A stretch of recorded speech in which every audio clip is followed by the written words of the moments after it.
بسم الله الرحمن الرحيم نحمده ونصلي ونسلم على رسوله الكريم أما بعد فأعوذ بالله من الشيطان الرجيم بسم الله الرحمن الرحيم إنا نحن نزلنا الذكر وإنا له لحافظون وقال رسول الله صلى الله عليه وسلم من صام رمضان ایمانا واحتسابا غفر له ما تقدم من ذنبه ومن قام رمضان ایمانا واحتسابا غفر له ما تقدم من ذنبه صدق الله وصدق رسوله النبي الكريم اللهم صل على سيدنا ومولانا محمد وعلى آل سيدنا ومولانا محمد وبارك وسلم۔ اللہ سبحانہ و تعالی کا بہت بڑا کرم اور احسان ہے کہ بہت ہی مبارک نسبت کی مجلس میں ہم سب یہاں پر جمع ہیں، اس لیے کہ اس مجلس کی جو نسبت ہے وہ اللہ پاک کے پاکیزہ کلام کی ہے، اور کسی مقصد سے ہم آج یہاں پر جمع نہیں ہوئے۔ باقی ماشاءاللہ تفصیلی بات حضرت نے فرما دی ہے اور بہت آسان انداز میں باتیں آپ حضرات کے سامنے رکھ دی ہے۔ وہ ایک مجلس میں بچے تلاوت کر رہے تھے، جیسے ہوتا ہے کہ ابھی بیان کے لیے کسی نے آنا ہو تو بہت سارے بچے ہوتے ہیں، وہ تھوڑی تھوڑی تلاوت کرتے ہیں۔ تو ایک بچے نے تلاوت کی تو انتظار میں جو بچے بیٹھے تھے ان میں سے ایک رونے لگ گیا۔ تو جو مجلس کے میزبان تھے ان کو لگا کہ شاید اس بچے کو جلدی باری چاہیے، تو انہوں نے اس رونے والے بچے سے کہا کہ بیٹا آپ نہ روئیں، آپ کی باری بھی ابھی آ جائے گی، آپ کیوں رو رہے ہیں؟ تو اس بچے نے کہا کہ باری تو آئے گی لیکن جو صورت میں نے تلاوت کرنی تھی وہ اس نے کر دی۔ تو کچھ باتیں اگر ہمیں آتی بھی ہے ٹوٹی پھوٹی تو وہ تو حضرت نے بہت تفصیل سے کر دی ہے، اب کچھ بچا ہی نہیں ہے کہنے کے لیے۔ اللہ پاک حضرت کی عمر میں صحت میں خوب برکت نصیب فرمائے۔ بس ایک دو باتیں آج کی اس خوبصورت مجلس کی نسبت سے عرض کر دیتا ہوں۔ قرآن کریم میں اللہ پاک نے خود وعدہ فرمایا ہے، اِنَّا نَحْنُ نَزَّلْنَا الذِّكْرَ وَإِنَّا لَهُ لَحَافِظُونَ۔ اس قرآن کریم کو اتارنے والے بھی ہم ہیں اور اس کی حفاظت کرنے والے بھی ہم ہیں۔ جب بندہ کسی چیز کی حفاظت کرتا ہے تو قیمتی چیز کی حفاظت غیر ذمہ دار فرد کو نہیں دی جاتی۔ دنیا کی چیز جتنی بھی قیمتی ہو لیکن کتنی قیمتی ہوگی، بالآخر اس کو فنا ہے، بالآخر اس نے ختم ہونا ہے۔ پھر بھی انسان کو اس کا ذہن یہ کہتا ہے، اس کی سمجھ یہ کہتی ہے، اس کا علم انسان کو یہ کہتا ہے کہ قیمتی چیز ہر ایک کو حوالے نہیں کی جا سکتی۔ اس لیے آپ دیکھیں ہمارے گھر کا دروازہ ہے، بلڈنگ کا گیٹ ہوتا ہے، دکان کا گیٹ ہوتا ہے۔ اب اس دکان میں، اس گھر میں، اس بلڈنگ میں کچھ چیزیں ایسی ہیں کہ جو قیمتی ہے۔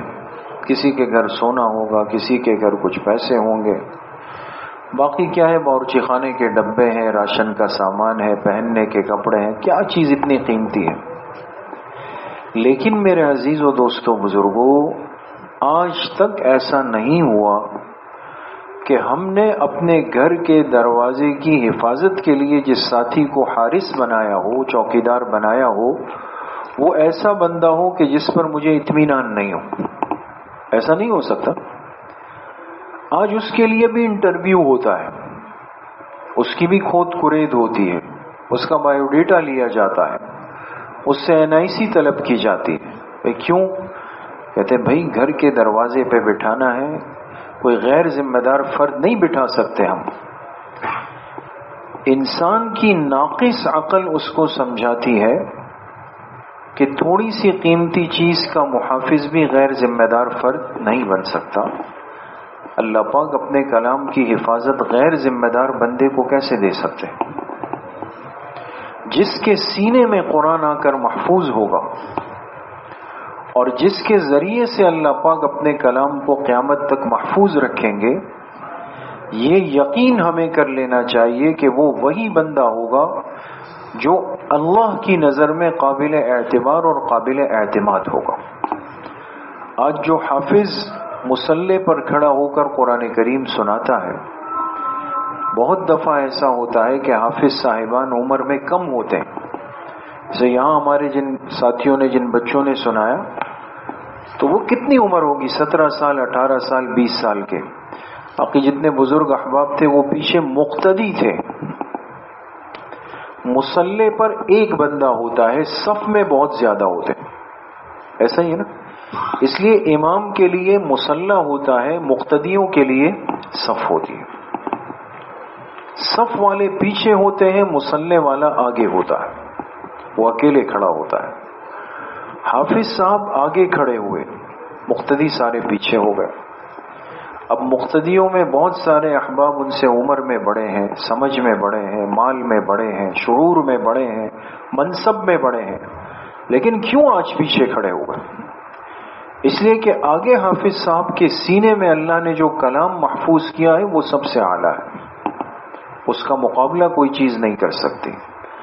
اور اس سینے کا انتخاب کسی اور نے نہیں، اللہ نے خود فرمایا ہے کہ ہم نے چنا ہے یہ سینہ. اس لیے کہ وَإِنَّا لَهُ لَحَافِظُونَ، اس قرآن کی حفاظت اللہ فرماتے ہم نے کرنی ہے. اب اس حفاظت کے لیے جن حفاظ کے سینے منتخب کیے جاتے ہیں وہ عام سینے نہیں ہیں دوستو، وہ بڑے قیمتی سینے ہوتے ہیں.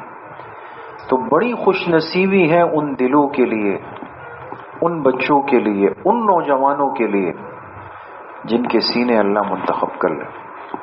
اور ان سے کئی گنا زیادہ خوش نصیب ہے ان کے وہ والدین، ان کے بڑے، جنہیں اللہ پاک نے یہ سمجھ دی کہ وہ چاہتے تو وہ ان بچوں کو اپنے ساتھ لے جاتے، کام پہ لگا دیتے، یہ ان کو کچھ کما کے دے دیتے. لیکن ماں باپ قربانی دیتے ہیں، اپنے آرام کو ان بچوں کے لیے قربان کر دیتے ہیں. یہی وجہ ہے کہ قیامت کے دن جب محشر کا میدان قائم ہوگا، اللہ کا عرش لایا جائے گا. حدیث پاک میں آتا ہے انبیاء اپنے ممبروں پر بیٹھے ہوں گے تو حافظ بچے کے ماں باپ کو ایسا نور کا تاج پہنایا جائے گا کہ جس کی روشنی کے سامنے سورج اور چاند کی روشنی ماند پڑ جائے گی. اب سوال تو بنے گا نا کہ حفظ بچے نے کیا ہے، محنت اس نے کی ہے، قاری صاحب کے ڈنڈے اس نے کھائے ہیں، مرغا یہ بنا ہے، تاج ماں باپ کو وہاں پہنایا جا رہا ہے. علماء نے لکھا اس کی وجہ یہ ہے کہ بچے نے اگر 10% قربانی دی ہے تو ماں باپ نے 90% دی. یہ تو ہمیں اندازہ نہیں ہوتا. حفظ کا جو زمانہ ہوتا ہے یہ لاشعوری کا زمانہ ہے. اس لیے ہر بچہ وہ بھاگتا ہے، وہ کہتا ہے میں نہیں کروں گا، میں نہیں پڑھوں گا، ادھر ادھر ہو رہا ہوتا ہے. وہ کون ہوتا ہے جو ان کے لیے صبح اٹھتا ہے؟ وہ کون ہوتا ہے جب تک یہ بچہ نہیں سوتا ماں باپ کو بھی نیند نہیں آتی؟ وہ برداشت کرتے ہیں. ان قربانیوں کا اللہ پاک اتنا اکرام فرمائیں گے کہ قیامت کے دن ان کے سروں پہ نور کے تاج رکھ دیے جائیں گے. اس لیے میرے عزیزوں، دوستوں، بزرگوں، ایک قرآن کا حافظ بھی بہت بھاری ہے، بڑا قیمتی ہے. تو خوش نصیب ہے آپ حضرات کہ آپ حضرات نے تراویح جیسی عبادت میں قرآن کریم کو سنا اور آج الحمدللہ وہ اس مجلس میں مکمل ہوا.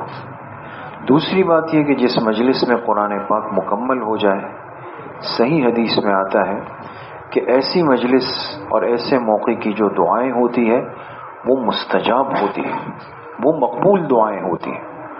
تو ہم اسی حرص کے اندر آئے ہیں کہ بھی آج ماشاءاللہ قرآن ختم ہوا، اب جو دعائیں ہوں گی ان میں ہمارا بھی حصہ ہو جائے. اللہ کریم مجھے بھی آپ سب کو صحیح عمل کی توفیق نصیب فرمائے. وآخر دعوانا ان الحمدللہ رب العالمین.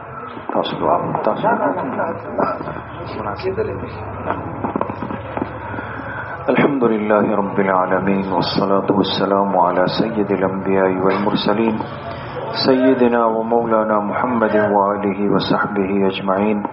لا الہ الا اللہ الحلیم الکریم سبحان اللہ رب العرش العظیم والحمد للہ رب العالمین. اسألک موجبات رحمتک وعزائم مغفرتک والغنیمة من كل بر والسلامة من كل اسم. لا تدع لنا ذنبا إلا غفرته ولا هما إلا فرجته ولا حاجة هي لك رضا إلا قضيتها ويسرتها يا أرحم الراحمين. یا اللہ یا ارحم الراحمین، ہمارے صغیرہ کبیرہ ظاہراً باطناً ہر طرح کے گناہوں کو معاف فرما دے. یا اللہ پوری امت کے گناہوں کو معاف فرما دے. یا اللہ آج کی اس مجلس میں جو قرآن پاک مکمل ہوا، اس کلام کو اپنی بارگاہ میں انتہائی درجے میں قبول و منظور فرما دے. یا اللہ اس کی برکات حافظ صاحبان کو، سامعین کو، حاضرین کو، آج کی اس مجلس کے موجودین کو اپنی شان کے مطابق نصیب فرما دے. یا اللہ اس قرآن کی برکت سے ہماری دنیا آخرت کی مشکلات کو، پریشانیوں کو، آزمائشوں کو ختم فرما دے. یا اللہ جب دنیا سے ہماری روانگی کا وقت ہو تو کلمہ طیبہ کو ہماری زبان پہ جاری و ساری فرما دے. ایمان والی زندگی اور کلمے والی موت یا اللہ ہم سب کو نصیب فرما دے. یا اللہ ہمارے گھروں کے ماحول کو قرآن کی تلاوت سے آباد فرما دے. یا اللہ قرآن پاک کو اپنی زندگی کے ہر معاملے میں، ہر شعبے میں بھرپور حصہ دینے کی، جگہ دینے کی توفیق ہم سب کو نصیب فرما دے. شرک سے، بدعات سے، رسومات سے، لغویات سے، خرافات سے یا اللہ ہم سب کی، ہماری نسلوں کی اور کل امت کی یا اللہ حفاظت فرما دے. جتنے بیمار گھروں میں ہیں، اسپتالوں میں ہیں، اس مجلس میں ہیں، ہمارے حضرت کی طبیعت پچھلے دنوں بیمار رہی، جتنے امت مسلمہ میں بیمار ہے اللہ پاک سب کو صحت کاملہ عاجلہ مستمرہ نصیب فرما دے. تمام پریشان حالوں کی پریشانی اللہ پاک ختم فرما دے. آج کی اس مجلس کے جس گھر کے اندر ختم ہوا ہے، اس گھر میں اللہ پاک خوب برکت شامل حال فرما دے. پوری امت مسلمہ کے مرحومین کی اللہ کامل و مکمل مغفرت فرما دے. ہم سب کا خاتمہ بالایمان و بالخیر نصیب فرما دے. ہماری دعاؤں کو اپنے فضل و کرم سے، فضل و رحمت سے اپنی بارگاہ میں قبول و منظور فرما دے. وصلی اللہ وسلم علی نبینا محمد وآلہ وصحبہ اجمعین برحمتک.